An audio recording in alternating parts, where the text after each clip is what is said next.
Hi guys, welcome back to my kitchen. Today I'm making a kamote Q. It's a Filipino dessert, guys.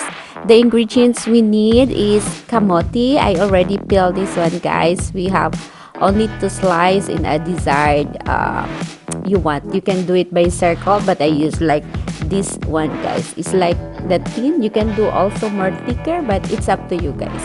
But I will do like that way.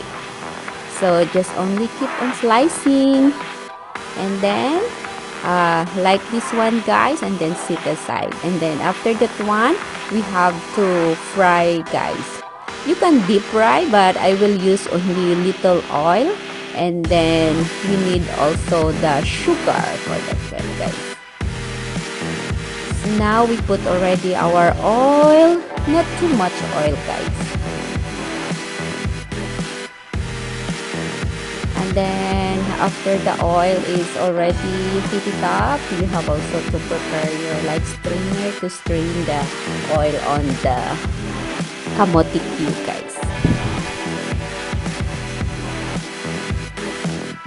It's already like hot, so it's time already for us to put our kamote. So we try.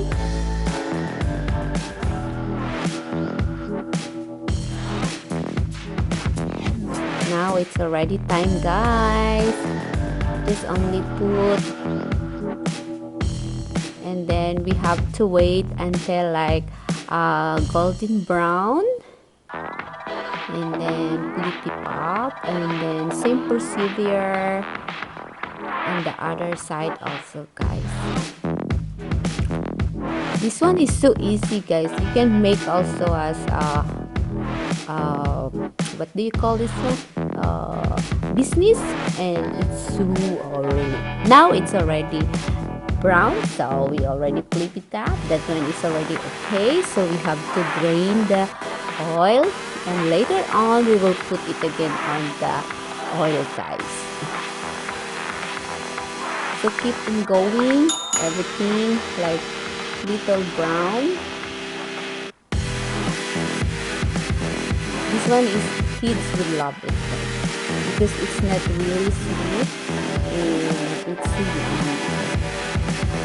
This is really good for business, and usually in Philippines you can sow this one on the street, guys. It's like a street food. And keep going and keep going.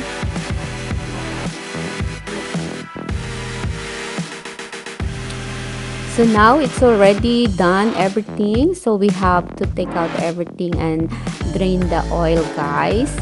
And then we have to put a little sugar. I think it depends how much kamote you used or sweet potato. So I use only like one full tablespoon of sugar to caramelize for that one, guys. And then not too burn, just only caramelize the sugar. And then after you caramelize the sugar, lower your fire into like medium, because you know sugar is easily to burn, guys. And keep like that. It's already caramelized, and return the kamote cube, guys, to coat with the caramelized sugar. It depends, if you want more sweeter you can add more sugar, but for me I want only little bit. And now you have already to lower in the low in that case, because the sugar is easily to burn, guys. So low only is like only hot, because the oil is already too hot, so the sugar is easily to burn into black, guys. So keep on going, and this one is so yummy, guys. And now it's time for us already to put on the stick. You can put on the stick if you want to salt, but for like looks like you buy outside but you will eat only in your house, so I make like prefer for this one, because this is the first time my husband will eat a kamote cube in a Filipino style. Yeah, same like that, guys. You can sold that one. I think now in Philippines you can sold like 10 peso, I think. So this is already all our Bamote Kyo. So enjoy, guys, and keep on watching and eating time. Thank you for watching, guys. Don't forget to subscribe, like, and share. Keep safe, guys, and God bless us all. Bye.